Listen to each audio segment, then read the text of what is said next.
ভাববে, কষ্ট পাবে না? আরে আমার জীবনটা তো তুমি শেষ করছোই, এখন কি মেয়েটার জীবন নষ্ট করতে চাও?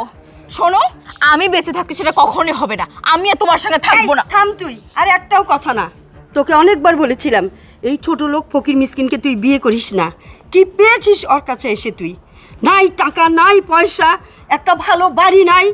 আজকে আমার নাতিনের জন্মদিন, 200 টাকা দিয়ে একটা কেক নিয়ে আসতে পারিনি। এটা একটা জীবন হলো? এখনো সময় আছে, ওকে তালাক দিয়ে তুই আমার সঙ্গে চল, ভালো থাকবি, তোকে ভালো ঘরে বিয়ে দেব। দেখো আপু, এখনো সময় আছে। তুমি এই ছোট লোকটাকে ডিভোর্স দিয়ে আমাদের সাথে চলো, আমরা তোমাকে ভালো ছেলে রেখে বিয়ে দিয়ে দিব। আর এরকম পরিবেশে কি মানুষ থাকতে পারে বলো? তোমাদের ঘরে ঢুকলে তোমার দম বন্ধ হয়ে আসে, আমার বমি আসে। মানুষ যে এরকম পরিবেশে থাকে, এখানে না এসে নিজের চোখে না দেখলে বিশ্বাসই করতে পারতাম না।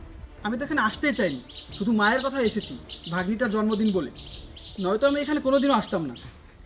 এই তোমরা থামো, এখন সবাই থামো, আমাকে কিছু বলতে দাও। কি অথই, আমি কি তোমাকে জোর করে আমার বাড়িতে নিয়ে এসেছিলাম? বিয়ের আগে 1000 দিন তোমাকে আমি বলেছিলাম আমি গরিব মানুষের সন্তান, আমার অনেক টাকা পয়সা নাই, আমার ব্যাংক ব্যালেন্স নাই, আমি নিয়ে গিয়ে তোমাকে ভালো রাখতে পারবো না, আমার ভাঙা একটা ঘর আছে।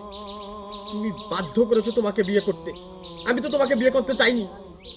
কেন কথা শোনাচ্ছ আমাকে আজকে? কেন অপমান করে নিচ্ছ তুমি তোমার মা আর ভাইয়ের কাছ থেকে আমাকে? কি দেইনি তোমাকে আমি?